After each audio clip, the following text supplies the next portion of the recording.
Question number 9 है क्या, देखिए इसको भी अच्छे से समझिए, पहले अच्छे से पढ़ लेते हैं, समझ लेते हैं, उसके बाद क्वेश्चन स्टार्ट करेंगे, ठीक है। तो देखिए फिर, और मैं एक चीज़ और बता देना चाहता हूँ, ये सब के सब क्वेश्चंस इंपॉर्टेंट क्वेश्चन है for the examination point of view, जैसा मैंने पहले वाले पार्ट में भी आपसे कहा था। तो इसीलिए अच्छे से इसको समझिए, उसके बाद हम इसको सॉल्व करेंगे, ठीक है। तो क्वेश्चन है क्या, देखो, 2 water taps together can fill a tank in 9 hole 3/8 hours. The tap of larger diameter takes 10 hours less than the smaller one to fill the tank separately. Find the time in which each tap can separately fill the tank. तो question पढ़ लिया हमने, आपने समझ लिया, अगर नहीं question समझे तो एक आध बार और पढ़ लीजिए। 2 वाटर टैप्स मतलब 2 पानी के नल हैं जो कि एक टैंक को भरते हैं। अगर एक साथ हम उसको खोल दें, दोनों नलों को एक साथ उस टैंक में लगा दिया जाता है, तो कितना टोटल टाइम ले रहे हैं टैंक को भरने में? 9 होल 3/8 आवर्स। समझ रहे हैं ना, 2 नल एक टैंकी में लगाए गए टैंक को भरने के लिए, उस टैंक को भर दे रहे हैं वो 9 होल 3/8 आवर्स में। अब कंडीशन क्या है, लार्जर डायमीटर मतलब जो बड़ा नल होगा, छोटे नल से, जो बड़ा नल होगा तो ज़्यादा पानी आएगा ना उसमें, छोटे नल से 10 घंटे कम ले रहा है, ठीक है, ऐसे तो बोल रहा है ना, 10 hours takes 10 hours less to fill the tank, ठीक है, ऐसा बोल रहा है, तो 10 घंटे कम ले रहा है। उसके बाद हमसे क्या पूछता है, देखो क्या पूछ रहा है, find the time in which each tap can separately fill the tank. अब हमें निकालना, अगर दोनों नल के द्वारा उस टैंक को अलग अलग भरा जाए तो कितना समय लेंगे, यानी छोटा नल कितना समय लेगा और बड़ा नल कितना समय लेगा उस टैंक को पूरा भरने में। तो सबसे पहले हम लेट करेंगे, let smaller tap can, smaller tap से मतलब है जो स्मॉलर डायमीटर है, ठीक है ना, मैं स्मॉलर लिख दे रहा हूँ, smaller tap can fill the tank, fill the tank is equal to x hours. तो therefore larger tap will fill the tank.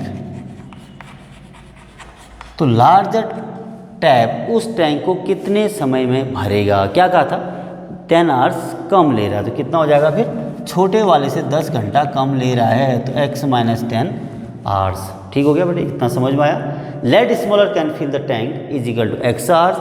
तो therefore larger tap will fill the tank is equal to x minus 10 hours.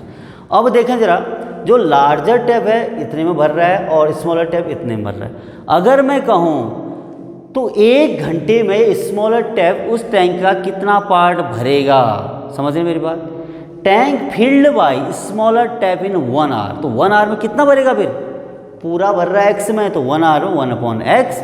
ऐसे ही larger tap कितना भरेगा 1 घंटे में, पूरा भर रहा है x माइनस 10 आवर में, तो 1 आवर में कितना भरेगा, 1/x माइनस 10, ठीक है। तो therefore tank filled by smaller tap in 1 hour is equal to 1/x। ऐसे ही and tank filled by larger tap in 1 hour is equal to कितना हो जाएगा बेटा, 1/x माइनस 10। तो इतना पार्ट उस टैंक का भरेगा 1 घंटे में स्मॉलर टैप, और लार्जर टैप 1 घंटे में उस टैंक का इतना भाग भरेगा, इतना पार्ट भरेगा। अब दोनों टैप को हम एक साथ उस टैंकी में लगा दें तो 1 घंटे में कितना भरेंगे, ये प्लस ये, ठीक है भाई। तो therefore tank filled by both taps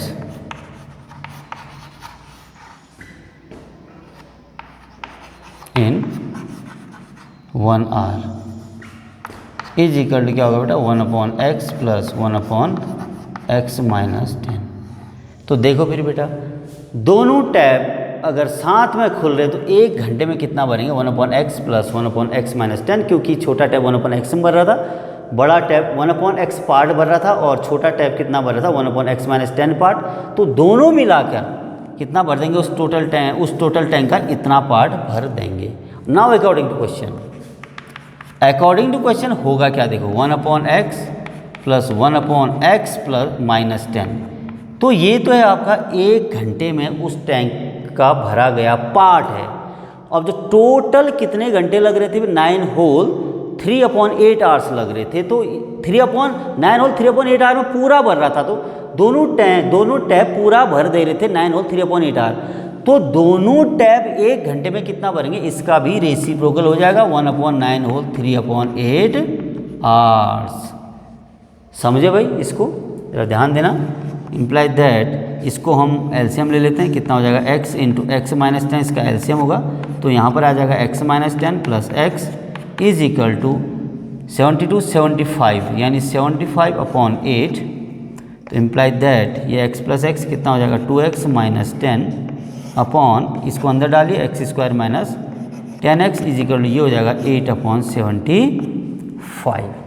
ठीक है बेटा, इतना समझ आया होगा आपके। तो इम्प्लाई दैट, तो ये आपने बना दिया ना ये इक्वेशन, फिर तो बहुत आसान होगा, यही बनाना मेन है यहाँ पे। ठीक है, अब क्रॉस मल्टीप्लाई यहाँ से करेंगे आप, देखिए तो कितना हो जाना है ये 8। अगर आप क्रॉस मल्टीप्लाई डायरेक्ट नहीं करते, यहाँ से 2 कॉमन लेके 8 को काट दो, थोड़ा छोटा हो जाएगा। तो ले लेता हूँ 2 कॉमन, देखो x minus 5 upon x² minus 10x is equal to 8/75। अब इस 2 से हम 8 को काट सकते हैं 4 बार। अब थोड़ा आसान होगा, क्रॉस मल्टीप्लाई करो, 4x² minus 40x is equal to 75x minus 75 5 जा 5 5 जा 25 5 7 जा 35 37, ये इतना आ जाएगा। तो इम्प्लाई दैट 4x² माइनस, इसको यहाँ लाओ 75x minus 40x plus 375 is equal to 0। इन दोनों को उठा के हम इस साइड ला गए तो दोनों के साइन चेंज हो जाएंगे, ये प्लस था माइनस, ये माइनस था तो प्लस हो जाएगा। ठीक है बेटा, तो इम्प्लाई दैट 4x², ये देखो ये कितना हो जाएगा 110x हो जाएगा, फिर 110 क्योंकि 75 और सॉरी कितना होगा 115 होगा बेटा। हाँ 115, इन दोनों को ऐड करेंगे तो प्लस 375 इज इक्वल टू 0। क्या करेंगे, देखो इस क्वाड्रेटिक इक्वेशन के हमें रूट से निकालने, रूट निकालेंगे। यहाँ पर भी हम फैक्टराइजेशन मेथड से ही क्या करेंगे, स्प्लिटिंग द मिडिल टर्म। अब स्प्लिटिंग द मिडिल टर्म, ऐसे दो नंबर जिनका प्रोडक्ट ये इन दोनों के प्रोडक्ट के बराबर आएगा और प्लस करके 115 आना चाहिए। तो सबसे पहले इन दोनों का प्रोडक्ट कितना आएगा जरा निकाल लीजिए। इनका प्रोडक्ट कितना आना चाहिए भाई, देखो 4 5 जा 20, 4 7 जा 28, 30 हो गया, 4 6 जा 12, कितना 3 15। तो 1500 उन दोनों नंबर का प्रोडक्ट आएगा और प्लस करके कितना आएगा 115। तो आसान है, 100 और 15 आ जाएंगे। 100 और 15 कितना होगा 1500 मल्टीप्लाई करके 100 प्लस 15 115। तो डायरेक्ट भी कर सकते हैं, अगर डायरेक्ट नहीं आता है तो मैंने बता रखा है प्राइम फैक्टर्स करिए तो आ जाएगा बेटा। ठीक है ना,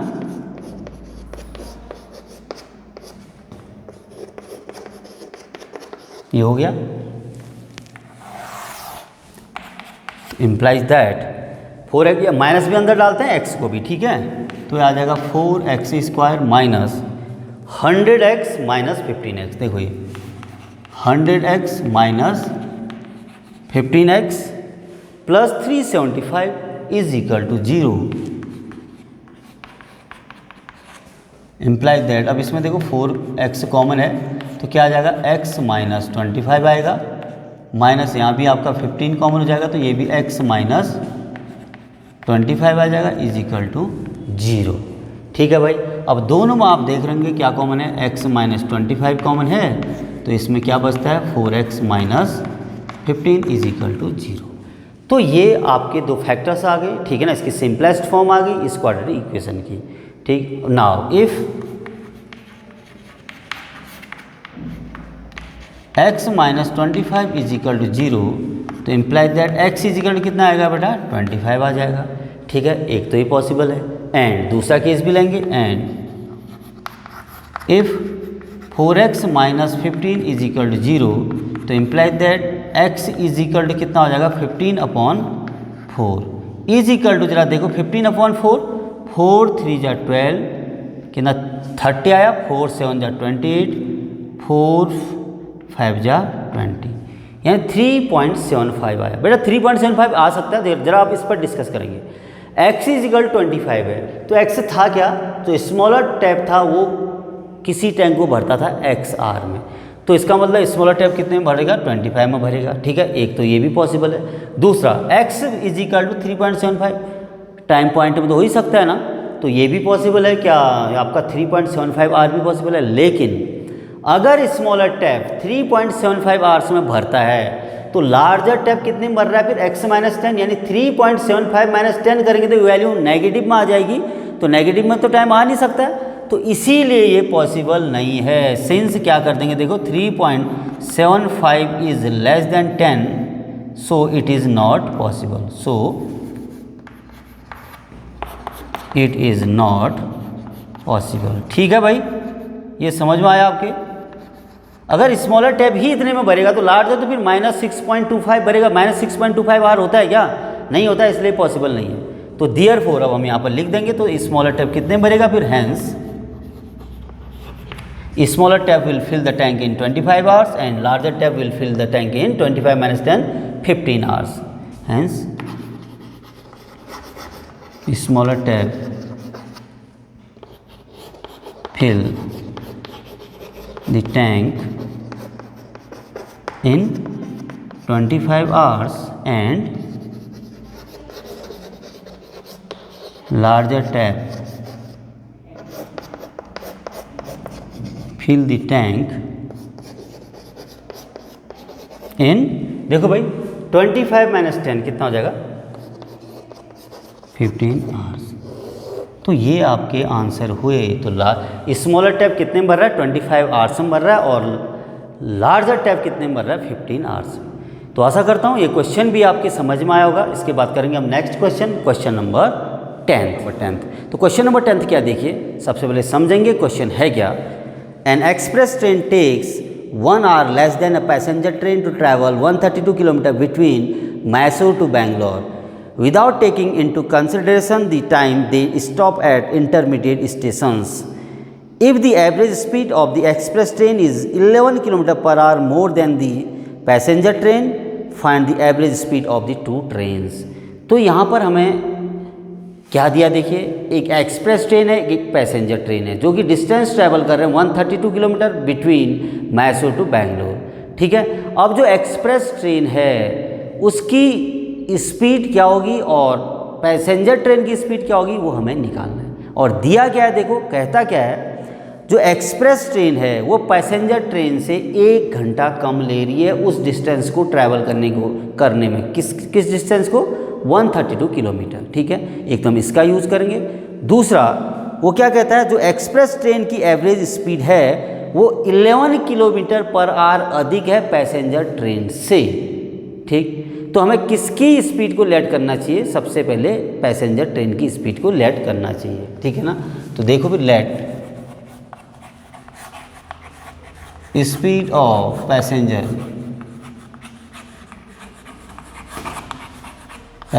train be x kilometre per hour. जो पैसेंजर ट्रेन की स्पीड है वो क्या लेट किया हमने, x किलोमीटर पर आवर। तो therefore speed of express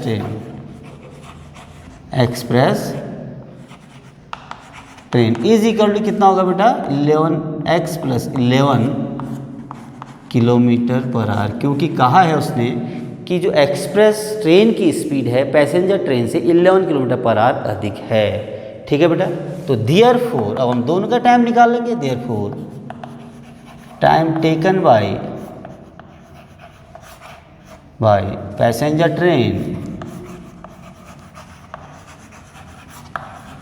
train to travel 132 kilometre is equal to कितना होगा फिर भाई, देखिए टाइम इज इक्वल फिर से डिस्टेंस अपॉन स्पीड, उसकी स्पीड कितनी x है और डिस्टेंस कितनी है 132, कितना आ जाएगा 132 अपॉन x आवर्स। तो इतना समय लेगी पैसेंजर ट्रेन 132 किलोमीटर ट्रैवल करने में, यानी distance between Mysore to Bangalore. ठीक है, and time taken by express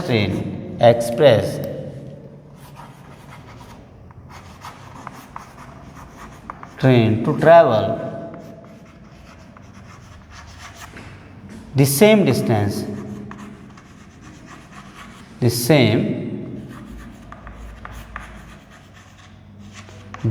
is equal to कितना हो जाएगा? फिर देखिए कितना होना चाहिए भाई, देखो सेम डिस्टेंस तो 132 किलोमीटर ही है, और जो उसकी स्पीड है किसकी, एक्सप्रेस ट्रेन की, कितना है, x + 11 किलोमीटर पर आवर, यानी डिस्टेंस अपॉन स्पीड कितनी होगी फिर, x + 11, इतना आर लेगी कौन सी ट्रेन, एक्सप्रेस ट्रेन, उस सेम डिस्टेंस को ट्रैवल करने में। अकॉर्डिंग टू क्वेश्चन, देखिए अब मेन चीज़ यहीं पर है आपके, फिर से अकॉर्डिंग टू क्वेश्चन क्या है, जो एक्सप्रेस ट्रेन का समय है पैसेंजर ट्रेन के समय से 1 घंटा कम है, यानी जो एक्सप्रेस ट्रेन है पैसेंजर ट्रेन से 1 घंटा कम लेती है। तो इसका मतलब क्या होगा बेटा, देखिए ये टाइमिंग है आपकी एक्सप्रेस ट्रेन की, और ये टाइमिंग किसकी है, पैसेंजर ट्रेन की, ठीक है। तो जो ये वाली टाइम है, ये वाली जो टाइमिंग है, इस टाइमिंग से कितना कम है, 1 घंटा कम है। देखो फिर, है ना, समझ रहे मेरी बात, ये देखो जो ये एक्सप्रेस ट्रेन की टाइमिंग है वो पैसेंजर ट्रेन की टाइमिंग से 1 घंटा कम है, तो यही तो होगा। तो इम्प्लाइज दैट कितना आ जाएगा फिर, 132/x माइनस ये यहाँ जाएगा 132/x + 11 = 1, इसको हम इस साइड ला गए, ठीक बेटा। तो इम्प्लाइज दैट यहाँ पर एलसीएम ले लो, x × x + 11 एलसीएम आएगा, तो यहाँ कितना आएगा, 132 × x + 11, ये बार बार यही काम कर रहे हैं हम, देखो 132 × x = 1, ठीक है बेटा। अगर आपको थोड़ा जल्दी लगता है तो आप वीडियो पॉज करिए, उसके बाद ज़रा समझिए उस स्टेप को। अब अंदर डालो 132x प्लस इसको मल्टीप्लाई करो 22, 33, 35, 14, ठीक है बेटा। देख लेना आप भी जरा कैलकुलेशन को, खुद ही कैलकुलेशन करने की कोशिश करिए।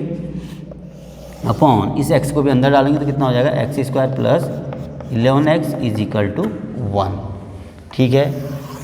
तो इम्प्लाइज दैट क्या हो जाएगा बेटा, देखो ये 132x से 132x कैंसिल हो गया, क्रॉस मल्टीप्लाई कर दो तो कितना आ जाएगा, x² + 11x = ये 1452। तो इम्प्लाइज दैट x² + 11x - 1452 = 0। अब ये आ गई आपकी क्वाड्रेटिक इक्वेशन। फिर से हमें इसके रूट से निकालने हैं, आप कोई मेथड यूज कर सकते हैं। यहाँ पर हम फिर से फैक्टराइजेशन मेथड यूज करेंगे bye spraying the middle term. अब ऐसे दो नंबर, एक ऐसा पेयर जिसका प्रोडक्ट आना है 1452 यानी 1452, और माइनस करके कितना आना है, 11 आना है। तो देखो फिर सबसे पहले इसके प्राइम फैक्टर्स करेंगे। यहाँ पर हम 1452, 2 × 7 = 14, 4, 2 × 6 = 12,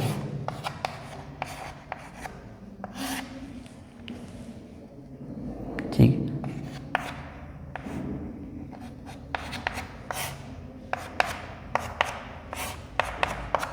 ये आ गया बेटा, ठीक है।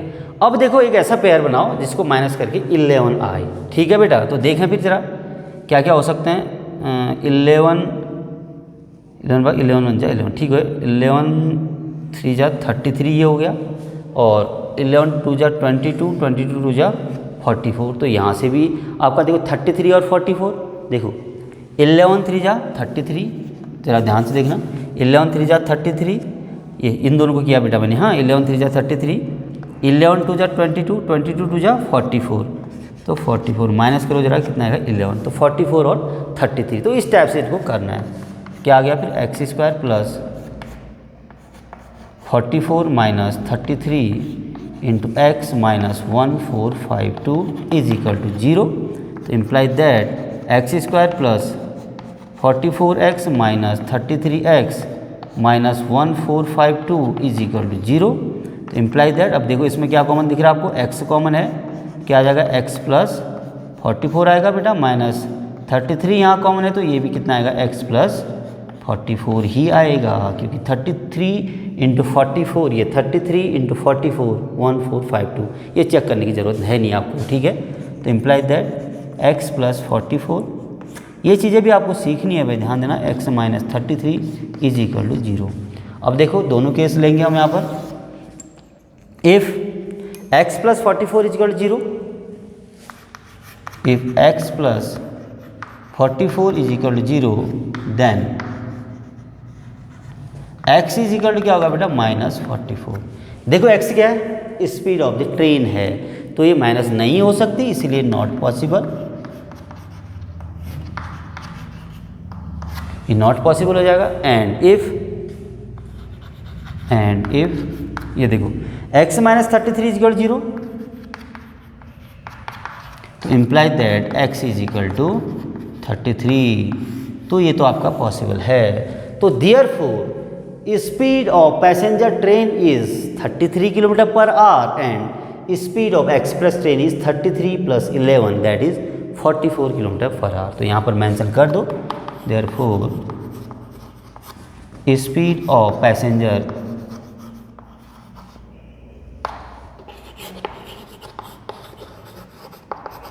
Is equal to 33 kilometre per hour and express train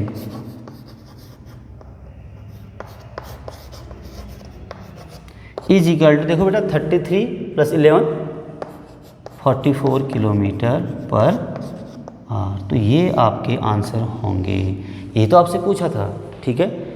तो आशा करते हैं ये क्वेश्चन यानी क्वेश्चन नंबर 10th भी आपकी समझ में आया होगा, ठीक है बेटा। क्वेश्चन नंबर 10 था, तो इसके बाद हम नेक्स्ट क्वेश्चन करेंगे। लास्ट क्वेश्चन इस एक्सरसाइज का क्वेश्चन नंबर 11th। कर दो यार।